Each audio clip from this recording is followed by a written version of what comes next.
My name is Imachus Njinga Okofu Ababio. I was born in New York City, and I returned home to the land of my ancestors, Ghana, West Africa, at age 50. And I've lived here for the past 25 years. This wall, this is Nanambra. Nanambra was the traditional ruler in Cape Coast. And he invited my husband and I in the first visitors in 1987. I was born in New York City, raised in New York City, went to university in New York City. Professionally, I am a human resource administrator. For 14 years, I worked as a human resource administrator for a major teaching hospital. I didn't want to be no African. The pictures that the media painted of Africa, the only Africa I saw was Tarzan and Jane, some white man flying through the air. Oh, okay. with boy riding on an elephant and stuff like that. Would you want to come to Africa?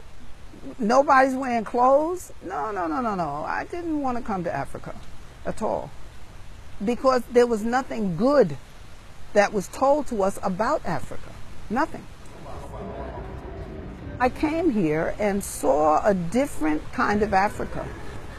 We went to the slave forts and dungeons. You know, there's no air, small windows. The place still smells. You can still smell it. And I remember going through the men's dungeon. That was traumatic, you know, because you kept thinking to yourself, why would someone do this? Because they didn't tell us about this. I never heard about this in school. Then I went into the women's dungeon, and when the group was leaving, I asked the man, I just would like to stay behind for a few minutes. This is the women's dungeon. And as I stood there in that dungeon, you know, the room started like filling up. There were women in there. They were women. They were naked. Some of them were half dressed. They were crying. People were screaming. And I remember being terrified, screaming. And then it was like all of a sudden, you know, it's not even all of a sudden, like gradually, I could feel people touching me, you know, soothing me, saying, it's all right. You're home. You're safe. Welcome back. Don't cry. And they just kept, you know, how someone comforts you. Then all of a sudden it was like, just like they came, they went away. Little at a time, it was like, until I was sitting on the ground all by myself. And I couldn't move. But then when I got up and I came out of the dungeons, it was like it was dark, getting almost to nighttime. But I knew when I crossed that threshold and came out of that dungeon that I would never be the same person again. Never.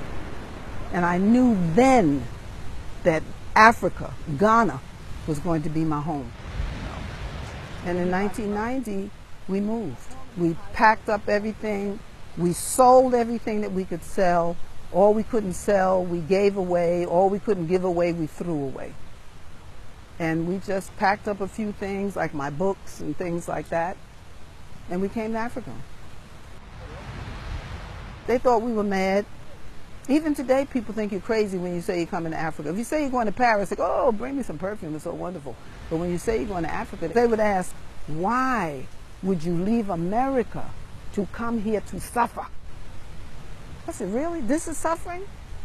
I suffered in America. You know, I lived through the civil rights movement. Everything we ever got in America, we fought for. I don't hate America. I don't like it. Hate is a strong word, but I don't like it. I love Africa. Okay. And everything in Africa is not perfect. And I didn't fall out of my treehouse, so I'm not going to where there's a war. I look for peace. But I love Africa and what Africa represents for me, and prayerfully for my children and my grandchildren, my great-grands, and for those yet unborn.